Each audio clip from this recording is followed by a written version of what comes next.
Ви благодарам. Почитуван колега, во една навистина исклучително сериозна ситуација, вашите обиди за манипулирање на јавноста се стварно несериозни. Еве еден пример ќе кажам на несериозност или замајување на јавноста. Вашиот лидер, односно нашиот почитуван премиер, пред известно време излегува со една изјава, сигурно од ракав исфрлена, бидејќи реалноста кажува нешто друго. Кажува една бројка дека централната власт на претходната влада, односно на ВМРО ДПМН, имала скриен долг од 1 милиарда евра. Замислете.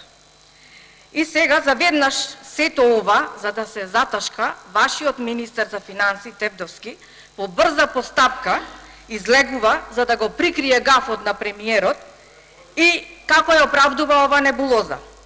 Во сиото избир ги ставува долговите, вкупните долгови на сите локални самоуправи во Република Македонија, сите долгови на јавните предпријатија во општините, како и во сиото во избир дури ги ставил и недоспеаните обврски на државата. Не знам дали ги ставили долговите на Бугарија и Албанија, ќе каже министерот за финансии, но на ваков начин да се оправда еден гаф на премиер за задолжување претходно на претходната влада, ќе самите ќе кажете дека е недозволива. Кажувавте и за амандманите кои што ги предложивме. Да, почитуван колега, предложивме над 700 амандмани. Јас би ги поделила во неколку групи, како бевме ние инспирирани, зошто ги поднесовме истите. Дел од нив беа во насока да се дореализира започнатите проекти кои што ги реализиравме веќе повеќе од 10 години во областа на инфраструктурата, комуналната инфраструктура, градинки, училишта и така натаму. Тоа беше една од причините. Вториот дел од нив беа нови барања кои што сме ги ветиле пред граѓаните за време на изборната кампања.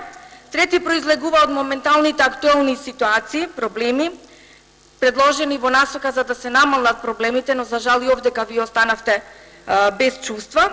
И да, третиот дел од амандманите беа амандмани кои што вие ги имавте предложено во претходните буџети, концепирање на буџети и ребаланси. Со една единствена намера сакавме да ја разобличиме вашата лажна грижа за граѓаните и лицемерието. И кажавте, плюс тоа, еве еден доказ за укинувањето на радиодифузната такса, каде што наводно сте обезбедиле 200 милиони, уствари се обезбедени 200 милиони евра, но меѓутоа сметам дека овие средства најмалку ќе допринесат за решавање на ситуацијата со националниот медиум од една причина. 150 милиони евра ќе ода само за македонската радиотелевизија, 40 милиони ќе ода за македонската радиодифузија и 10 милиони за Агенцијата за аудиовизуелни медиумски услуги, што значи дека не се доволни овие средства.